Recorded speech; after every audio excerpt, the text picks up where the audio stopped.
Hi everyone. So yesterday I did a video that was really quite worrying because there are reports of doctors in Italy who were saying that they've seen people suffering with symptoms of COVID-19, of the coronavirus, as early back as November last year, saying they had an influx of people. And there are some that are saying that this is the reason why Italy, with a population of 60 million, has had more deaths than China, who's got a population of 1 billion.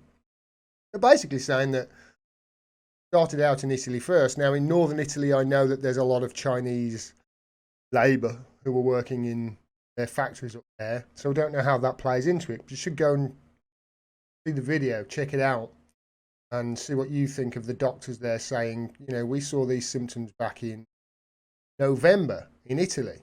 And remember, Italy didn't declare that they had their first coronavirus case until February the 21st.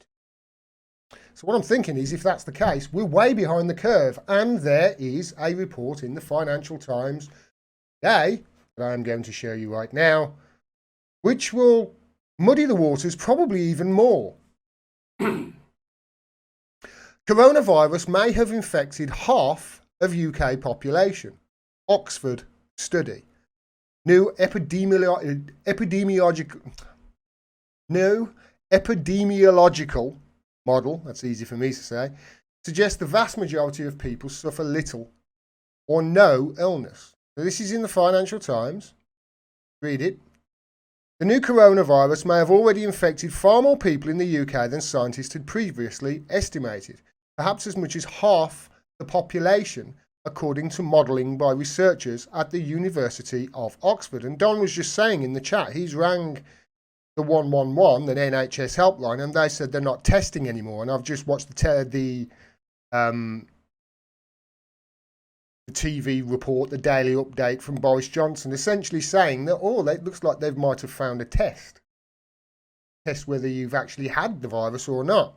This is really interesting to me. You'll find that, for those of you who know what went on in my family last month, you'll understand why I'm interested.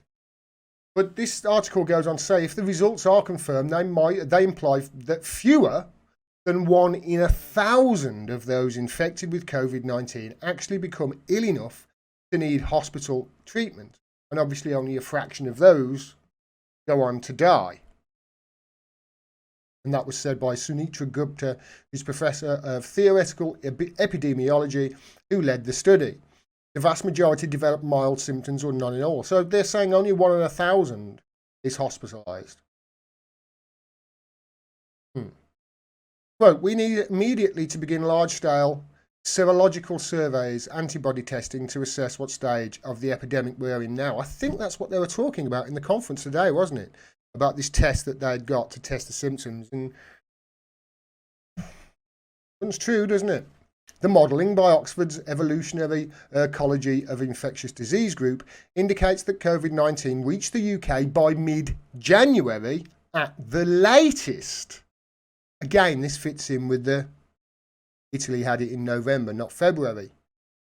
Like many emerging infections, it spread invisibly for more than a month before the first transmissions within the UK were officially recorded at the end of February. The research presents a very different view of the epidemic to the modelling at Imperial College London, which has strongly influenced government policy, and I am surprised that there has been such unqualified acceptance of the Imperial model, says Professor Gupta. However, she was reluctant to criticise the government for shutting down the country to suppress viral spread because the accuracy of the Oxford model has not yet been confirmed. And even if it is correct, social distancing will reduce the number of people becoming seriously ill and relieve severe pressure on the NHS during the peak of the epidemic. I'll leave a link to this article so you can go on and read it all if you want to, underneath this video when I drop it. But it is interesting that there are conflicting reports coming out now, and it's like I've said all along. Don't believe a word they goddamn say, because they lie about everything. And if they're saying it didn't come over here until March or February, you've just seen a report that says mid-January latest. Now remember, my mum was in hospital last month, suffering with shortness of breath, chest problem. And the problem with COVID-19 is it actually makes your immune system go into overdrive. So you show all sorts of crazy things. actually fit in with her illness. She was hospitalised for almost 2 weeks, on one of those ventilator things, respiratory failure or pulmonary failure or cardiac failure brought on by COPD. They weren't sure when there was no real diagnosis. Was she hospitalised with COVID-19 and we didn't realise it? How many, if that's the case, have been hospitalised in the last few months with COVID-19 and we didn't realise it? How many of us have had it and we didn't realise it? Don't you find it strange that a frontline nurse on the NHS can't get tested for COVID-19, yet Prince Charles, he gets tested no problem? Isn't that weird? Doesn't that sound like something that is being used selectively for propaganda purposes? I don't know. I think we need to stop at home. I think we need to take this serious. I think we need to take this serious for people like my mum, she nearly died last month. And it might have been COVID-19 by the look of it that killed her. We don't know. We'll have to take this test. I'll let you know if and when we get this test and what it says. But